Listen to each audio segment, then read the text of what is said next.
Hello जी, नमस्कार, सलाम, सत श्री अकाल। Wish you all a very warm welcome to this wonderful platform. मैं आपका अपना डॉक्टर सचिन कपूर आप सभी स्टूडेंट्स का, पेरेंट्स का, टीचर्स का और एजुकेशन इंडस्ट्री से जुड़े हुए हर शख्स का तहे दिल से स्वागत करता हूं। कहते हैं एक सच्चा गुरु एक इंसान के जीवन में एक जीपीएस के रूप में काम करता है। समय समय पे आने वाली हर परेशानी को एक सच्चा गुरु अपने स्टूडेंट को गाइड करता है। इसका मतलब है कि एक गुरु की बहुत अहम भूमिका होती है एक स्टूडेंट के जीवन को निखारने में। हमारे भारत देश में हजारों वर्षों से गुरुकुल शिक्षा की परंपरा रही है। इस गुरुकुल शिक्षा में स्टूडेंट को शिष्य और एक टीचर को गुरु कहा जाता था। समय बीतने के साथ धीरे धीरे ये गुरुकुल की परंपरा मॉडर्न सिस्टम ऑफ एजुकेशन में बदल गई। इसमें बहुत सारे बदलाव आए और रिसेंटली ये हमारे सामने एनईपी यानी नेशनल एजुकेशन पॉलिसी के रूप में सामने आया है। अब लगातार शिक्षा का ये जो परिवेश बदल रहा है, इस बदलते हुए परिवेश ने कई नई ज़रूरतें और कई नए चैलेंजेस पैदा किए हैं। इन ज़रूरतों और इन चैलेंजेस को निपटने के लिए किन किन बातों की ज़रूरत है, आज हम इसी विषय पे डिस्कस करने जा रहे हैं। इस गूढ़ विषय पे डिस्कस करने के लिए मेरे साथ आज एक ऐसी शख्सियत हैं जो किसी इंट्रोडक्शन की मोहताज नहीं है। ये एजुकेशन इंडस्ट्री की एक बहुत ही मजबूत पिलर है। She is not only a teacher but she is a teacher trainer. She is into administration also. Chemistry जैसे गूढ़ विषय पे महारत हासिल करने के बाद she pursued her dream of mentoring teachers and contributing meaningfully to the education system. अपनी शुरुआत की शिक्षा इन्होंने कानपुर से करी और उसके बाद धीरे धीरे ये लंबा सफर न केवल भारत बल्कि भारत की सरहद के बाहर भी कई देशों में करा। मैं समझ सकता हूं आपके अंदर इस समय बहुत जिज्ञासा होगी उस शख्सियत से मिलने के लिए, लेकिन मेरे पास बहुत सारी बातें हैं उनके बारे में बताने के लिए। एक और अहम बात मैं आप लोगों को बताना चाहूंगा कि उन्होंने अपने इस जीवन काल में इतने सारे स्कूल्स में पढ़ाया है, टीचर्स को ट्रेन करा है कि जिसकी एक बहुत लंबी चौड़ी लिस्ट है, जिसमें से कुछ अहम नाम मैं आपके साथ शेयर करना चाहूंगा। She has worked with CBSE, ICSE, IB, and Cambridge curriculum. She has contributed significantly with different schools, which includes Shri Ram School, Gurgaon, Nirmal Bharatiya School, and even Gyanashri. So I hope आप सब लोग excited हैं उस शख्सियत से मिलने के लिए। तो मैं तहे दिल से स्वागत करता हूं अपने इस प्लेटफॉर्म पे मिस अमिता बाजपेयी का। नमस्कार ma'am. Namaskar. Thank you so much for giving me this opportunity to be a part of this discussion, Dr. Sachin. It's my Great. pleasure. Ma'am, मैं ये कहूँगा कि ये हम लोगों का सौभाग्य है कि आपने समय निकाला हमारे इस प्लेटफॉर्म पे आने के लिए। वो कहते हैं ना, the pleasure is mine. Ma'am, आपसे पूछने के लिए सवाल तो बहुत सारे हैं मेरे पास, लेकिन एक सवाल जो मुझे पिछले कई दिनों से कचोट रहा था, जब मुझे पता चला कि आप मेरे साथ ये मंच शेयर करने वाले हो, तो मुझे लगा सबसे पहले मैं इस कन्वर्सेशन की शुरुआत वहीं से करूँगा। तो सवाल ये है कि मैम, आपने अपने 3 decades, I think it's close to 3 decades if I am not wrong, इन 30 सालों के जीवन में as a student of chemistry, as a teacher of chemistry, then teacher trainer, then into administration, इतने सारे ये जो बदलाव देखे हैं, ये जो इवोल्यूशन देखा है, ये सफर कैसा रहा? एक बार हमारे सभी ऑडियंस को ये जरूर बताइए। Thank you for asking such a beautiful question. It's been a lovely journey. I started my schooling in Kanpur. I belong to Kanpur. And we come from a service class family where my father is a doctor, and all of us have got into either medicine or engineering or bureaucracy. So, after doing this education of schooling and colleging in Kanpur, I moved on to Delhi NCR, And I had the opportunity of working with one of the best schools of the country. Number one, the Sri Ram School, Maulsari campus in Gurgaon, and where I had this opportunity to unlearn and relearn a lot of things when I got into the IB system. Right. And I feel privileged, I feel blessed to have undergone this kind of a training, which has actually revolutionized the entire education system. And after that, I could share all my learning and the best practices across these curricula with a lot of teachers, a lot of students across the country. अच्छा ma'am, एक सवाल मेरे मन में आ रहा है कि आप शुरू से ही टीचिंग प्रोफेशन में इंटरेस्टेड थे। मुझे याद है बहुत साल पहले आपसे बात हो रही थी तो आपने एक बड़ी पर्सनल सी बात शेयर करी थी, तो मैं चाहूँगा कि आप सभी हमारे स्टूडेंट्स, टीचर्स और पेरेंट्स के साथ वो ब्यूटीफुल सा इंसिडेंट ज़रूर शेयर कीजिए। डॉक्टर सचिन, मैं आपको इतने सालों से जानती हूँ और आज आपने ये बात पूरे मंच पे सबके साथ शेयर करने के लिए कहा है जो मेरे दिल को बिल्कुल छू जाती है। मैं आप सबसे एक चीज़ बताना चाहती हूँ। जब मैं क्लास 12 में थी, my father is a doctor, उनकी मर्जी थी कि मैं डॉक्टर बनूँ। Okay. और सिर्फ उनका मन पूरा करने के लिए उस समय CPMT नाम का एक हाँ एग्जाम जी, हुआ करता था right. और एक CBSE जो ऑल इंडिया का होता था, अब तो Right. कंबाइन करके हाँ नीट जी। हो गया है। मैंने CPMT का एग्ज़ाम दिया, मेरी अच्छी रैंक आई एंड आप विश्वास नहीं करेंगे, मुझे KGMC मेडिकल कॉलेज मिला फर्स्ट रैंक पे और सेकंड पे GSVM जो कानपुर में था। तो मेरे लिए कानपुर का कॉलेज चूज़ करना आसान था। Right. मैंने दोनों में से कोई भी नहीं करा, जिसकी वजह से मेरे फादर ने मुझसे 1 साल बात नहीं करी और सिर्फ एक सिंपल रीज़न था, I wanted to go in to teaching. Teaching was my passion. I wanted to pursue it. And my father could never understand. उनको समझ में नहीं आता था कि मेडिसिन छोड़ के मैं ये क्यों करना चाहती हूँ. और जब मैंने उनको बोला कि अगर आप मेडिसिन के लिए मुझसे ज़िद करोगे तो मैं मेडिसिन करके भी मेडिकल कॉलेज में पढ़ाऊंगी, मैं फिर भी प्रैक्टिस नहीं कर पाऊंगी. ओके, सो मैम ऐसा कैसे रहा, मतलब इतना स्ट्रॉन्ग इंक्लिनेशन कि भाई मुझे अध्यापक ही बनना है, मुझे टीचर ही बनना है? क्या आपको अपने जीवन काल में ऐसे बेहतरीन टीचर्स मिले जिन्होंने मतलब ये चीज़ अंदर Exactly. इनकलकेट My करी? inspiration was my school teachers and my mother, who's also a lecturer in a degree college. Great. So my school teachers, and especially one teacher I remember very clearly, जिन्होंने मुझे इतना inspire करा कि वो मेरी life में एक जिसे बोलते हैं कि एक मिसाल बन के रह गई, जिनको लगता था कि मुझे इनके जैसा बनना है. जिस तरीके से वो हमसे कनेक्ट करती थी, सिर्फ पढ़ाने को नहीं, जैसे हमारी प्रॉब्लम सॉल्व करती थी, हमारी मेंटर थी, हमारी गाइड थी, तो हमें ये लगता था कि बस मुझे इन्हीं की तरह बनना है और एक ऐसा विषय पढ़ाना है जो लोग पसंद नहीं करते हैं, जो बच्चों को समझ में नहीं आता है, जिसकी तरफ उनका इंटरेस्ट नहीं रहता है. Right. और मजबूरी में उन्हें लेना पड़ता है. अगर वो बायोलॉजी करना चाहें तो भी ये विषय आता है, और Right. अगर फिजिक्स मैथ्स करना चाहे तो भी तो ये भी विषय आता आता है. तो एक डिफ़िकल्ट विषय जिसमें लोगों की रुचि कम रहती है, उस विषय को मैंने चुना और उस तरीके से पढ़ाने के लिए मैंने बहुत मेहनत करी. ग्रेट. सो मतलब ये बचपन से वेल डिसाइडेड था कि भाई मुझे टीचर बनना है और मतलब शिक्षा के क्षेत्र में एक क्रांति लेकर के आनी है. That's so nice ma'am. अच्छा मैम, आपने इतने सारे अलग अलग तरह के करिकुलम में पढ़ाया है और बहुत सिग्निफिकेंटली कंट्रीब्यूट करा है, which include CBSE, ICSE and various other boards also. तो मुख्य अंतर आपने क्या पाया इन सब में? बहुत अच्छा सवाल है डॉक्टर सचिन. मैं खुद ICSE बैकग्राउंड से पढ़ी हुई हूँ. मैंने ICSE स्कूल्स में भी पढ़ाया है, लेकिन जब मेरा एक्सपोजर इंटरनेशनल बैकलॉरिएट और कैम्ब्रिज सिस्टम में हुआ तो मैंने रियलाइज़ किया कि ये सिस्टम्स कितना ज़्यादा फोकस करते हैं application, analysis, reasoning, critical thinking, Right. Problem solving, experiential learning, exploration, जो सही मायने में एक बच्चे की ज़रूरत है. राइट. और ये सब चीज़ें सीखने के लिए एज अ टीचर मुझे बहुत मेहनत करनी पड़ी. और अगर मैं ये कर सकती हूँ तो हमारे देश के, विदेश के हर टीचर कर सकती, क्यों नहीं कर सकते हैं? हमारे अंदर बहुत पोटेंशियल है, लेकिन हमें सही मार्गदर्शन की ज़रूरत है. तो ये सारा स्किल सेट जो बाकी सारे करिकुलम्स में प्रेजेंट था, कहीं ना कहीं हमारे सिस्टम में मिसिंग था. जैसे कि हम कहते हैं कि हमारे सिस्टम में बच्चों को बहुत कुछ रटना होता है राइट. और उसके बाद जाके लिख देना होता है भर भर के, उसमें सारे कीवर्ड्स हो गए, उनको 99-100% नंबर मिल गए. लेकिन वो कहाँ तक लाजमी है? ये बच्चे रट रट के आगे लाइफ में क्या करेंगे? Right. किस तरीके की स्किल्स ये डेवलप कर रहे हैं? लेकिन अभी तो जैसे आप बता रहे थे ऑडियंस को, जो हमारी नेशनल एजुकेशन पॉलिसी आई है, that is excellent. It is such a positive change towards our Indian education system which was much required.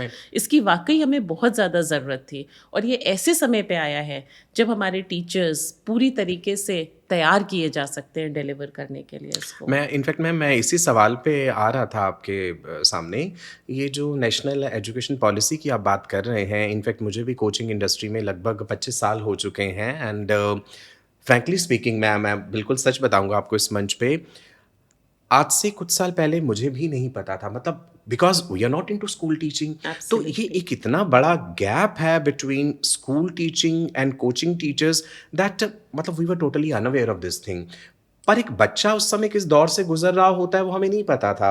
हमारा मेन मकसद था कि भाई मुझे अपने कोचिंग का सिलेबस पूरा करना है, बायोलॉजी का टेस्ट आने वाला है, केमिस्ट्री का टेस्ट आने वाला है. सो मतलब मैं चाहूँगा कि हमारे इस मंच के माध्यम से आप ब्रीफली ज़रूर बताइए कि है क्या ये national education policy. Okay, this is a very, very positive approach towards the education system. जिसमें कि जो हमारा 10+2 का सिस्टम था, अब वो 5+3+3+4 में कन्वर्ट हो गया हो. That is a fundamental change. उसके बाद जैसे आपको पता होगा 11th-12th में बच्चों की स्ट्रीम्स हो जाती हैं. आप ह्यूमैनिटी स्ट्रीम से हो, साइंस से हो कि कॉमर्स से हो, तो वो बाउंड्रीज ब्लर कर दी गई हैं. अब कोई ऐसी स्ट्रीम नहीं बची. अगर बच्चा 2 साइंस सब्जेक्ट्स लेना चाहता है, उसके साथ एक ह्यूमैनिटीज़ या एक कॉमर्स लेना चाहता है, तो वो भी अलाउड है. आप साइंस के साथ म्यूजिक भी ले सकते हो, आप ह्यूमैनिटीज़ के साथ एक साइंस भी ले सकते हो, आप कॉमर्स के साथ कोई भी अपना पैशन या कोई भी अपना सब्जेक्ट परस्यू कर सकते हो. तो नेशनल एजुकेशन पॉलिसी ये कहती है कि हमें बच्चों को कंस्ट्रिक्ट करके नहीं रखना है ह्यूमैनिटी, साइंस और कॉमर्स की स्ट्रीम में. Everything is interdisciplinary and inter related. तो ये एक बहुत बड़ा चेंज है. और सेकेंडली ये बात कर रहे हैं पेडागोजी की. पेडागोजी शब्द आजकल इतना फैला हुआ है, जिसको देखिए वो पेडागोजी की बात कर रहा है. मैं चाहूंगा प्लीज आप इस पे लेकिन भी ये जरूर. है क्या? हाँ, ये है क्या, एनलाइटन कीजिए इस चीज बहुत पे. सिंपल सी चीज़ है. जब आप बोलते हो कि हमें बच्चे को ये सब पढ़ाना है, तो ये तो आपका करिकुलम और सिलेबस हो गया. लेकिन इसको कैसे पढ़ाना है, इसको कैसे डिलीवर करना है, the how of it is pedagogy. Very simple. अब आप क्या क्या तरीके इस्तेमाल करते हो. एक तो chalk and talk typical method होता है, लेकिन आजकल आप देख रहे हैं ना, with the integration of technology and so much of awareness, कितने सारे तरीके निकल आए हैं उसी एक कॉन्सेप्ट को पढ़ाने के लिए. बच्चा कैसे ऑब्जर्व करता है, क्या एक्सप्लोर करता है, क्या उसका रियल लाइफ कनेक्शन बनता है, वो क्यों पढ़ रहा है, आगे कैसे अप्लाई करेगा, क्या रीज़न है, इसको बोलते हैं पेडागोजी. जब आप इस तरीके से बच्चे को पढ़ाते हो, उसके बाद आपका असेसमेंट पैटर्न भी बदल जाता है. तो जो हमारी NEP आई है, उसमें जो असेसमेंट और एवेल्युएशन है, उसमें भी बहुत बड़ा चेंज आया है. अगर आप पिछले 2 साल के बोर्ड पेपर्स देखेंगे, तो उसमें इन्होंने काफ़ी सारे application based questions like MCQs हैं, असर्शन रीजन है, केस बेस्ड क्वेश्चंस हैं, एप्लीकेशन बेस्ड क्वेश्चंस हैं, ये सारे स्किल बेस्ड क्वेश्चंस डाले हैं. अब आप कोचिंग इंडस्ट्री से आप बच्चों को तैयार करवाते हो एंट्रेंस एग्जाम्स के लिए, लेकिन जो NEP आई है उसमें जो एजुकेशन का तरीका होगा, वो सारे स्किल सेट्स बच्चे को देगा जो उसको आगे किसी भी कॉम्पिटिटिव एग्जाम के लिए चाहिए होंगे. तो this is not about doing one thing overnight. It is a complete skill set which is developed over a period of time. And these are the things which the children will take with themselves in future also. मतलब ये चीज़ें यहीं नहीं ख़त्म हो जाएंगी. हमारे बच्चे जब इनको सीखेंगे तो ये जीवन पर्यंत इनके साथ रहेंगी, और उनको ये भी सिखाएंगी कि अगर लाइफ में कोई ऐसी सिचुएशन आती है तो उसको कैसे डील करना है, कैसे हैंडल करना है. इसी को तो हम लाइफ स्किल्स कहते हैं. एग्जैक्टली. अच्छा मैम, आपने बड़ी खूबसूरती से ये पूरी चीज़ एक्सप्लेन करी, बट मुझे मतलब थोड़ा सा मेरा शक है इस चीज़ में. Are we equipped enough to incorporate all these changes? क्या हमारे स्कूल सिस्टम्स में ये सब चीज़ें इतनी आसानी से एब्जॉर्ब हो जाएंगी? आसानी तो मैं नहीं कह सकती हूँ, लेकिन एब्जॉर्ब डेफिनेटली हो जाएंगी. उसके लिए हमें काफ़ी मेहनत भी करनी पड़ेगी. बिकॉज एक होता है कि हमने पॉलिसी बना दी, दूसरा होता है उसको हमें इम्प्लीमेंट करना है. और इम्प्लीमेंट करने के लिए जो लोग उसे इम्प्लीमेंट करेंगे वो हमारे टीचर्स हैं. उनको हमें इक्विप करना है with those methodologies, with those kind of systems so that they can take it back into the classroom. और जो मेरी अंडरस्टैंडिंग है अबाउट द टीचर्स, जितना मैंने टीचर्स के साथ इंटरेक्ट करा है, जितना मैं उनसे मिली हूँ, जानी हूँ, टीचर्स में बहुत पोटेंशियल है, बहुत ज़्यादा पोटेंशियल है. उनको सिर्फ एक मार्गदर्शन की ज़रूरत है। और इसका लिविंग एग्जाम्पल मैं आपको बताती हूँ, कोविड के टाइम हमारे स्कूल्स घर घर पहुंच गए। बिल्कुल। हर घर में एक स्कूल चल रहा था, और ये Right. कैसे पॉसिबल हुआ? हमारे Technology. Teachers, they rose to the occasion, Right. they worked so hard, they integrated technology, they put all their content through so many different platforms and reached every child's home. Right. So this means our teachers are capable of anything. They have proven it. Now is the time to train them, empower them, equip them so that they Right. can deliver it to the children. Right. So why not? Of course it can be done. Great. दूसरी चीज़ ma'am, अगर जैसे मैंने भी जिक्र किया थोड़ी देर पहले कि आज़ादी से पहले, आज़ादी के बाद लगातार कहीं ना कहीं बदलाव आ रहे हैं एजुकेशन सिस्टम में। अभी आपने जिक्र करा एनईपी का, दैट मीन्स आने वाले समय में और भी बदलाव आ सकते हैं इसमें। बिल्कुल, क्यों नहीं? See, education system is very dynamic, it's not static. You can't stagnate. Right. You have to keep evolving yourself, you have to keep upgrading yourself, and you have to keep moving on, because that is what ultimately leads to the success of our children. And for a teacher, nothing more satisfying and gratifying is जब तक वो अपने बच्चे की success नहीं देख लेती है. एग्जैक्टली। अच्छा मैम, आपने एक बात बोली कि आप जो है शुरू से ही डिसाइडेड था कि भाई मुझे टीचर बनना है। इतना प्रेस्टिजियस एग्ज़ाम आपने क्लियर करा, मेडिकल का इतना बढ़िया कॉलेज मिला, आपने ज्वाइन नहीं करा। तो मुझे मुझे एक बात बताइए कि एक गुरु का आपके नज़रिए में क्या, कितना इम्पोर्टेंट रोल है, कितनी अहम भूमिका है, और एक सच्चे और सक्षम गुरु में क्या क्या गुण होने चाहिए, क्या क्या लक्षण होने चाहिए? जो गुरु की भूमिका है उसको तो शायद मुझे कहने की ज़रूरत ही नहीं पड़नी चाहिए। बच्चे बच्चे को, हर पेरेंट को, हर टीचर को, दुनिया में क्या, मैं तो कहूँगी अक्रॉस द ग्लोब सबको पता है कबीर का वो दोहा, घर घर में हर इंसान Right. जानता है। शायद आपको भी हाँ पता जी, होगा। बिल्कुल बिल्कुल। गुरु गोविंद दोनों खड़े, काके लागू पाए, बलिहारी गुरु आपके, जिन गोविंद दियो बताए। बिल्कुल तो सही। टीचर की इम्पोर्टेंस तो हम डिनाई कर ही नहीं सकते हैं। और एक आइडियल टीचर वो होता है जो बच्चे को सिर्फ एकेडमिक्स का ज्ञान नहीं देता है, एकेडमिक्स तो दे ही देता है, उसके साथ वो उसका मेंटर बनता है, उसका गाइड बनता है, उसका फ्रेंड बनता है। उस जो हमारे इस एज के बच्चे होते हैं ना, टीन एज बच्चे, इनके बहुत सारे ग्रोइंग अप इश्यूज होते हैं, हार्मोनल चेंजेस होते हैं, पेयर प्रेशर्स होते हैं, सेल्फ एस्टीम इश्यूज होते हैं, बुलिंग होती है, पेरेंटल चीज़ें इतनी सारी हो रही होती हैं घर में जो बच्चा कोप नहीं कर पाता है। उस समय वो टीचर एक पिलर की तरह बच्चे के सपोर्ट के लिए खड़ा रहता है, उसको समझता है, उसको गाइड करता है, और उसको कभी जज नहीं करता है। Right. बच्चों को सबसे ज़्यादा प्रॉब्लम ये होती है कि अगर किसी के पास भी अपनी चीज़ें शेयर करने जाओ वो तुरंत जजमेंटल हो जाते हैं। बट टीचर एक वो इंसान है जो बच्चे को बिना जज करे, जिस तरीके से उसका हाथ पकड़ के उसको उन मुश्किल समय से निकाल के लाता है। तो एक अच्छा टीचर पढ़ाने के साथ साथ ये सारी चीज़ें करता है, और ऐसे बहुत टीचर्स हैं हमारे देश में। ग्रेट ग्रेट, बिल्कुल। अच्छा मैम, एक चीज़ और पूछना चाहूँगा। आपने कहा कि एक सच्चे गुरु में, एक अच्छे टीचर में इतने गुण होने चाहिए, और जैसे कि आपने कहा बहुत लोग ऐसे हैं भी, बट आई फील कि शायद सभी स्कूल्स में, अगर मैं बात करूं अक्रॉस इंडिया, आपका तो इंटरनेशनल एक्सपोजर भी इतना ज़्यादा रहा है, तो क्या हर स्कूल में इतने सक्षम गुरुजन हैं? अगर हैं तो फिर बच्चे बाहर कोचिंग के लिए क्यों जाते हैं? अगर मैं ये आपसे बात करूं, 25 साल हो गए मुझे कोचिंग इंडस्ट्री में, सो आई हैव सीन पीपल कि भाई 10वीं तक एक स्कूल में पढ़े, 10th तक, और उसके बाद बच्चे जो है फिर अपनी हायर स्टडीज़ के लिए वो कोचिंग इंस्टीट्यूट्स ज्वाइन कर लेते हैं। अचानक ऐसा क्या हो जाता है कि जिस टीचर ने नर्सरी से लेकर के 10वीं तक पढ़ाया है, अब मुझे उस पर विश्वास नहीं रहा कि वो मुझे नीट की या जेईई या किसी भी कॉम्पिटिटिव एग्जाम की तैयारी वो नहीं करवा सकता? क्या वो टीचर सक्षम नहीं है, या वो विश्वास तोड़ दिया गया है? मतलब ये क्या है ये गैप? सचिन सर, आपने अपनी बातों में अपनी बात का जवाब दे दिया। क्या ये विश्वास तोड़ दिया गया है कि स्कूल टीचर सक्षम नहीं है? आप अपना बचपन याद करिए, मैं अपना बचपन याद करती हूँ। हमारे साथ जितने पेरेंट्स इस समय जुड़े हुए हैं, जितने टीचर्स जुड़े हुए हैं, अगर वो 25-30 साल पहले जाके देखते हैं तो उनकी स्कूल लाइफ कैसी हुआ करती थी। उनको स्कूल जाना इतना अच्छा लगता था, Right. अपने टीचर्स को इतनी मान सम्मान देते थे, उनसे पढ़ते थे, खुश रहते थे, और सिर्फ पढ़ाई नहीं, एक्स्ट्रा करिकुलर और को करिकुलर कितना करते थे, शाम का Right. इतना टाइम रहता था, सेल्फ स्टडी करते थे। और क्या वो सक्सेसफुल नहीं हुए? थे क्या वो मेडिसिन में, इंजीनियरिंग में, या ब्यूरोक्रेसी में, या किसी और फील्ड में, मैनेजमेंट में या लॉ में सेलेक्ट नहीं हुए? उन्होंने अपना फ्यूचर नहीं बनाया, वो सक्सेस नहीं हुए। Right. तो तब कौन सी ऐसी कोचिंग थी, तब कौन सा ऐसा स्ट्रेस था? फेथ तो तब भी अपने स्कूल टीचर्स पे था और अपने ऊपर था, सेल्फ स्टडीज़ पे था। Right. तो हम सब ने वैसा करा है ना, तो अब ऐसा क्या हो गया, ऐसा क्या बीज हमने सोसाइटी में बो कर दिया है कि आज तक हम उसका जो है वो खामियाजा भुगत रहे हैं? आप एक बच्चे की दिनचर्या देखिए।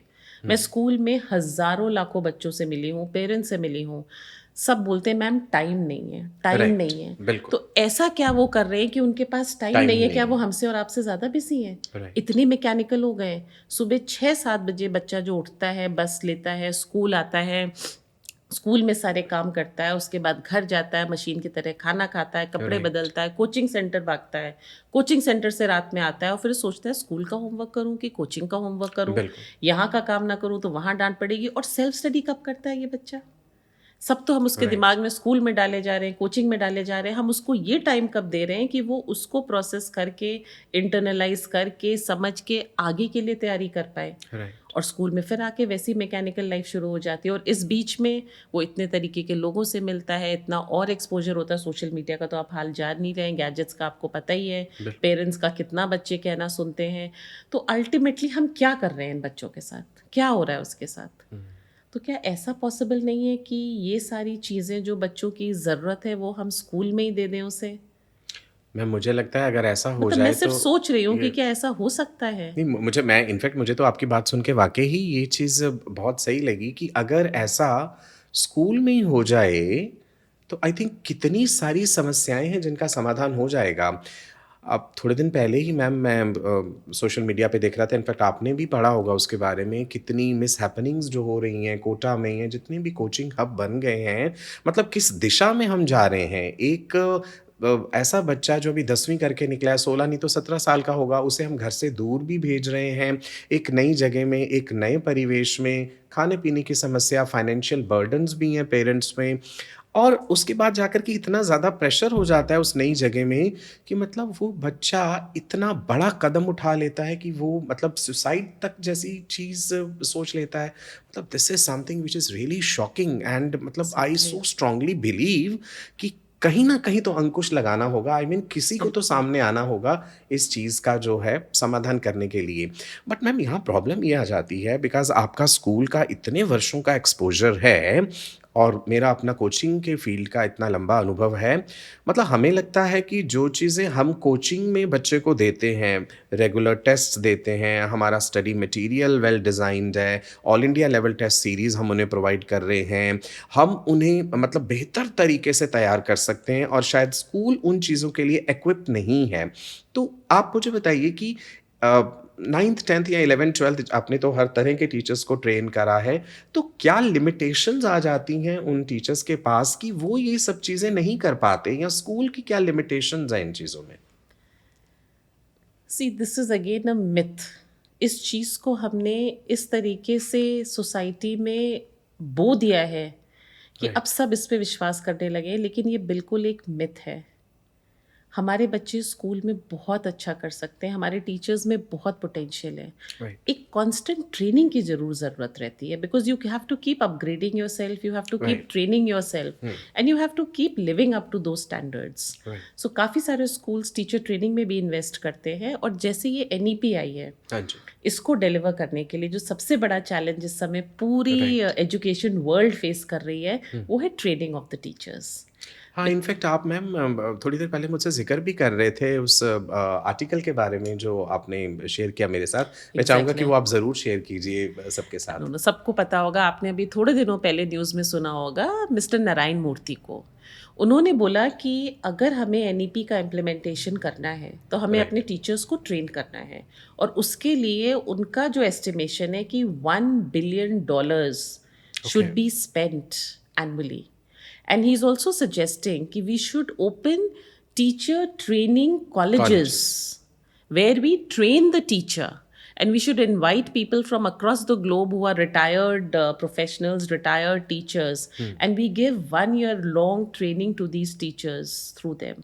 So this is the kind of requirement which is there in our country, that we need to train our teachers, invest money, and call people to do so if we want implementation of the NEP, which speaks Right. volumes about itself. कि हमें कितना ज़्यादा teacher training में invest करना चाहिए, and उसके लिए बहुत सारे सोल्यूशंस हैं. आई थिंक बहुत सारी, जैसे CBSE है, बहुत सारी वर्कशॉप्स कर रहा है, कैपेसिटी बिल्डिंग, बहुत सारी ऑर्गेनाइजेशंस हैं, बहुत सारे लोग हैं जो उस तरफ काम कर रहे हैं, बट वो कितना इफेक्टिव है और वो किस तरीके से एम्पावर कर पा रहे हैं टीचर्स को कि उसका रिजल्ट दिख रहा है, वो बहुत ज़रूरी है. बिल्कुल, बिल्कुल, ग्रेट. मैम, एक चीज़ और मैं पूछना चाहूँगा कि चाहे स्कूल हो, चाहे कोचिंग हो, एक चीज़ जनरली मैंने देखी है कि जो भी टीचर्स पढ़ा रहे हैं किसी एक पर्टिकुलर सेक्शन को, क्लास को, there are certain teachers who have very good feedback, बड़ा अच्छा रेपो होता है बच्चों के साथ, और कुछ टीचर्स का चाहे एकेडमिकली वो कितने साउंड हैं, बेहतर डिग्रीज हैं, बट वो फीडबैक कह लीजिए या वो रेपो बच्चों के साथ नहीं बन पाता. तो ये क्या वजह रह जाती है आपके नज़रिए में? ये कहाँ कमी रह जाती है? It's a very simple thing. We are all human beings. We are not dealing with machines. And children are like, unmolded clay, कच्ची मिट्टी की तरह है. राइट. तो टीचर का जो रोल और जो इन्फ्लुएंस इन बच्चों के ऊपर है वो बहुत इंपॉर्टेंट है. This means how well you connect with a child emotionally. जब हम IQ की बात करते हैं तो एक EQ भी होता है. अगर इंटेलिजेंट क्वेश्चन है तो इमोशनल Emotional भी, क्वेश्चन भी है. बिल्कुल. So how well you connect with the children? Do you understand their psychology? Are you there to help them out in times of trouble?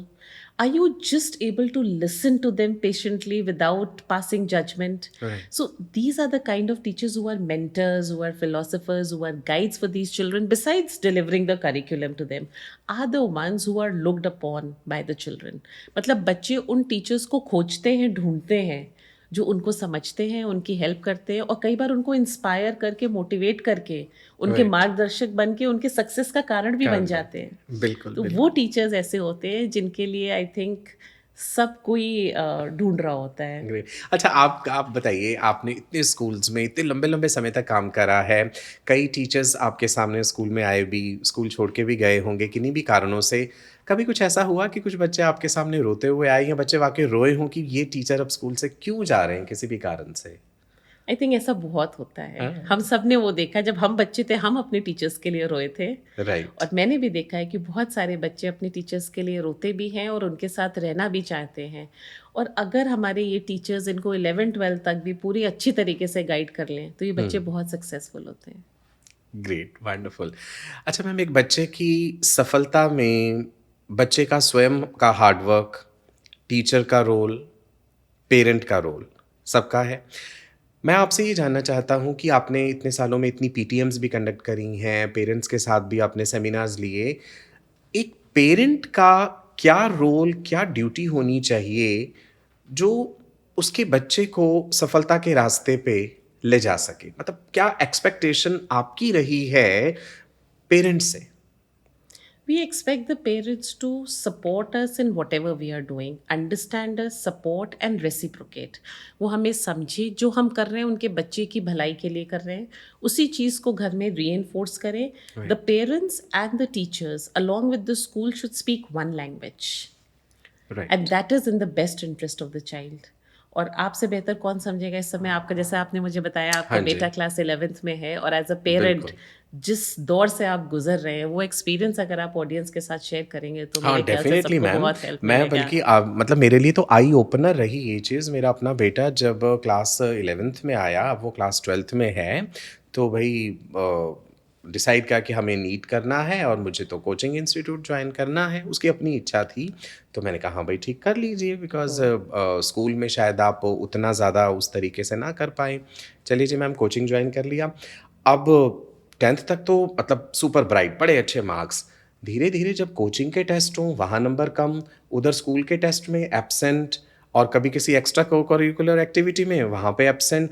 मतलब वो गैप मैम बढ़ते बढ़ते इतना बढ़ गया, यू वोंट बिलीव, मुझे कोचिंग छुड़वाना पड़ा. I can believe it. मैं स्कूल गया पेरेंट टीचर मीटिंग में और टीचर्स ने मुझे बताया कि इसकी परफॉर्मेंस और डाउन हो चुकी है। ये क्लासेस मिस करता है और कई बार लाइब्रेरी में बैठ के जी मैं कोचिंग का पढ़ रहा हूँ, मेरा तो कल वहाँ टेस्ट है। मतलब सिलेबस मिसमैच, मतलब ग्राउंड लेवल पे पहुँच के मुझे मेरे लिए एक आई ओपनर था, जो चीज़ें मुझे इतने सालों में समझ नहीं आई थी कि कोचिंग के जो लाखों बच्चे मैंने पढ़ाए हैं, वो कितनी प्रॉब्लम सफ़र कर रहे होंगे, जो साथ के साथ स्कूल गोइंग हैं। आप मानोगे नहीं मैम, मतलब when my son he came into 11th many people suggested me आप स्कूल छुड़वा ही दीजिए, स्कूल का नहीं फ़ायदा है, इसको Oh, डमी एक वर्ड so आजकल चला हाँ है हमारे हाँ कल्चर में, डमी एडमिशन दिलवा के आप सिर्फ़ और सिर्फ़ कोचिंग ही पढ़ाइए। एंड इनफैक्ट मैंने अपने बेटे से कहा भी ये बात, बट ही स्ट्रेट अवे रिफ्यूज़्ड कि नहीं पापा, मैं अपने स्कूल के टीचर्स और अपने जो स्कूल के फ्रेंड्स हैं, मैं उन्हें नहीं छोड़ सकता। तो मैंने वो चीज़ नहीं करवाई। बट नाउ आई रियलाइज़ कि अगर हमने वो करवा दी होती तो कितना बड़ा गलत डिसीज़न हो जाता। सो आई थिंक आपने भी ये चीज़ एक्सपीरियंस करी होगी अपने बिल्कुल स्कूल में, बिल्कुल 10वीं तक जो है 10th तक स्कूल टीचर्स नर्चर करते हैं एक नन्हे पौधे को, उस मुकाम तक लेकर के आते हैं और फिर मतलब एकदम से वो बच्चा किसी दूसरे के साथ जाके जुड़ जाता है, उस पे विश्वास आ जाता है और स्कूल टीचर से विश्वास उठ जाता है। तो ये मतलब क्यों क्यों हो गया ये कल्चर? मतलब कोचिंग इंडस्ट्री वालों ने ऐसा करा या कहीं स्कूल उस चीज़ को रोकने में कामयाब नहीं रहा?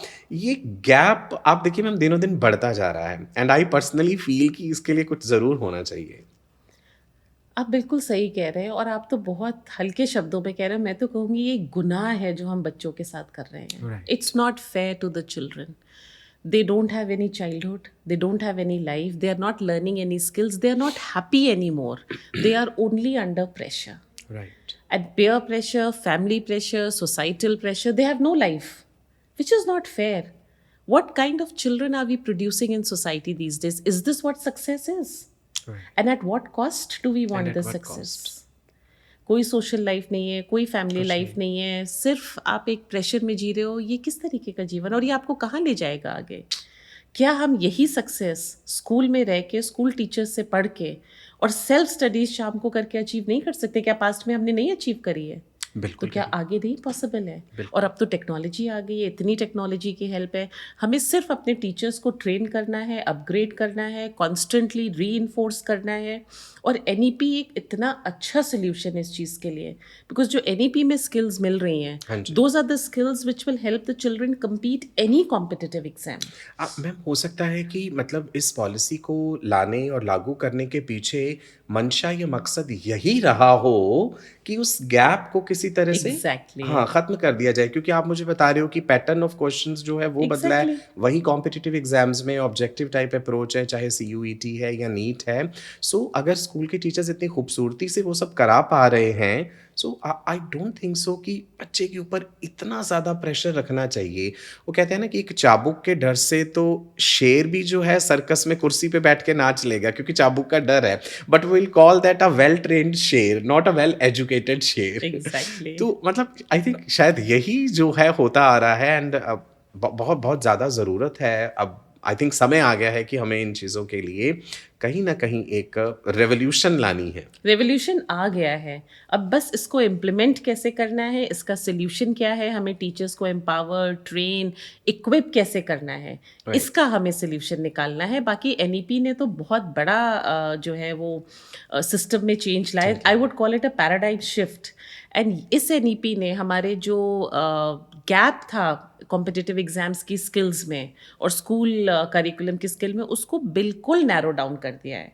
राइट, अगर आप देखेंगे तो आप तो खुद इस इंडस्ट्री से समझ में आएगा कि कितनी सारी स्किल्स हम अपने बच्चों में क्रिएट कर रहे हैं। और सिर्फ कॉम्पिटिटिव एग्जाम्स के लिए नहीं, the skill to deal with real life situations, the skill, the art of living जिसे हम कहते हैं ना, जीवन जीने का एक तरीका होता है, एक शैली होती है जो राइट, ओवरनाइट नहीं आती है। It comes because of all the skills that you are learning. Vocational education has become a must till class 8, internships have come in, so many practical and field experiences we are giving to our children. Right, So experiential learning is something which NEP is trying to bring in and shift away from rote learning.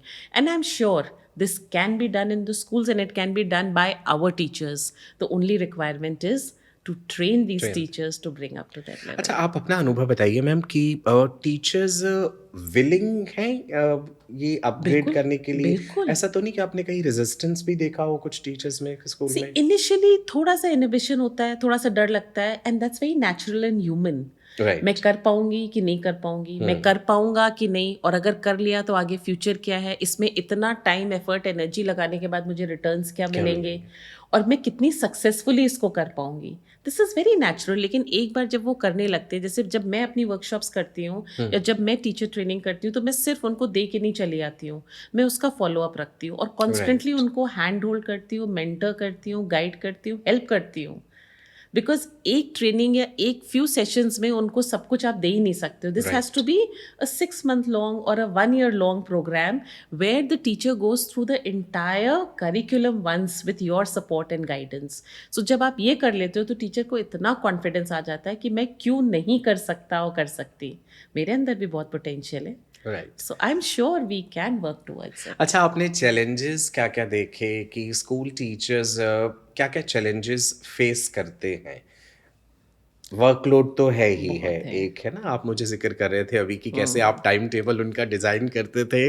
So in addition to that because मैंने ma'am अपने भी मतलब जीवन काल में देखा, कुछ teachers तो बड़े खुशहाल तरीके से पढ़ाते थे, कुछ कहीं न कहीं थोड़े इरिटेटेड भी हो जाते थे, बच्चों को डाँट भी देते थे। So then I used to think जब मैं टीचर बना कि कहीं न कहीं कुछ मतलब other than teaching core academics और भी कोई प्रॉब्लम्स या चैलेंजेस स्कूल में रहते हैं, जिसके कारण ये See, I परेशानियाँ will आती? not call it problems and challenges. See, when you get into a school, you're looking at the complete development of a child. बच्चा राइट। सिर्फ पढ़ के नहीं आ जाता है, बच्चा बहुत सारी चीज़ें स्कूल में सीखता है। सो आपकी जितनी भी परफॉर्मिंग आर्ट्स हैं, स्पोर्ट्स हैं, इतनी सारी एक्टिविटीज़ हैं, they are also mentally stimulating a child. Right. They are helping in the development. Like you have the right side of the brain and the left side of the brain. Who would know it better than you being a biology person? So you have to basically develop both the faculties. You just can't look at academics and leave everything else. Right. The reason being, when these children get into IIT or any of these prestigious institutions across the globe, are they able to handle the pressures or they become dropouts? Right. Have you seen the statistics of how many children who get into these prestigious universities and colleges are not able to cope with those pressures? So Right. it's just not about giving them the content. Education is a very complete thing in itself, where you are giving them all these life skills also: how to deal with pressures, how to handle difficult situations. Right. Are you resilient enough or not? How can you manage when something goes wrong in your life? Do you just collapse, or you have the energy to get up and bounce back? Right. So all this is taught in school, and it is taught by the same set of teachers.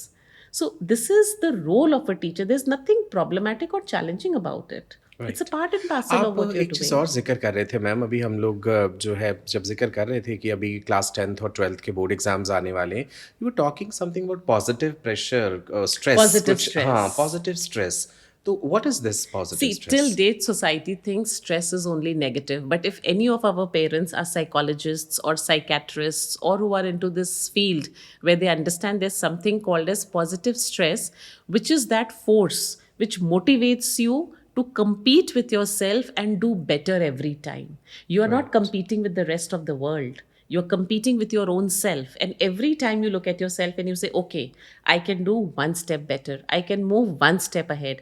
And अपने आप अपनी performance को कैसे better करते जाते हो, right. वो जो challenges होते हैं, that is positive Positive stress, because it stress. is motivating you to do better, because you have a lot of potential. How can you perform to your true potential? Right. Is through positive stress. And what is negative stress? When you start comparing with other people, when you start procrastinating, when you start blaming everybody for what is not happening, and when you do everything else than what you're supposed to do, is negative stress. So positive stress is a motivating factor. Great.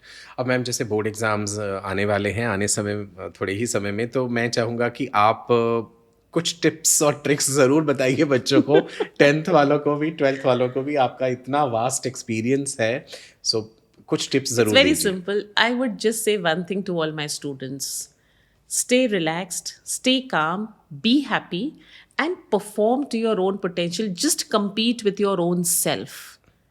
किसी और से आपको competition करने की जरूरत नहीं है. Just compete with yourself. The best will come out in you and you will excel. Success will be yours totally and completely.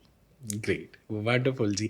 Parents से क्या एक्सपेक्टेशन रहेगी आपकी इन दिनों में जिनके बच्चे अभी परीक्षा में बैठने वाले हैं या परीक्षाएं दे रहे हैं? Be a moral support to them. मैं Help अपने them, लिए भी guide मांग them. रहा मैं हूँ। आप ही को देख It के applies बोल to रही me हूँ. also. Be a moral support to them. Okay. आप उनके ऊपर प्रेशर मत डालिए. बच्चा ऑलरेडी अपने ऊपर इतना प्रेशर लेके रह रहा है. Be a moral support, guide them, handhold them, and just do whatever you can to make them happy. Let them play one sport. Right. I request all parents जिनके बच्चे बोर्ड एग्जाम्स दे रहे हैं कि आधे से 1 घंटा हर बच्चे को बोलिए कि आप जाके नीचे खेलोगे, दौड़ोगे, भागोगे, फ्रेंड्स के साथ मिलोगे, गैजेट्स नहीं यूज करोगे. Right. You have to play. And if somebody is fond of performing arts, कोई अगर गिटार बजाता है, किसी को म्यूजिक का शौक है, किसी को सिंगिंग का या डांस का, आधे से 1 घंटा every day children should pursue some kind of a passion or hobby which is not only de-stressing but it also stimulates your brain to absorb better. You being a bio person will know when the brain gets this kind of a break, its ability to understand becomes much better and your output, your performance increases. So I would definitely request parents to support their children in every which way. Amita ma'am, आज आपसे इतनी सारी बातें करके मतलब मुझे दिल से सच में कहूँ बहुत अच्छा लगा और बहुत सारी चीज़ें मेरे खुद के लिए भी आई ओपनर थी। जो आपका नज़रिया रहा है एजुकेशन को लेकर के और जिस तरीके से मतलब आपने देश विदेश में एजुकेशन का परचम लहराया है, वो वाकई बहुत सराहनीय है। मैं आपसे मैम अगर एक सिंगल सेंटेंस का सवाल पूछूं कि आपके नज़रिए में सफलता क्या है? What is success? That's a very beautiful question, Dr. Sachin. And I would like to share my personal opinion from the bottom of my heart.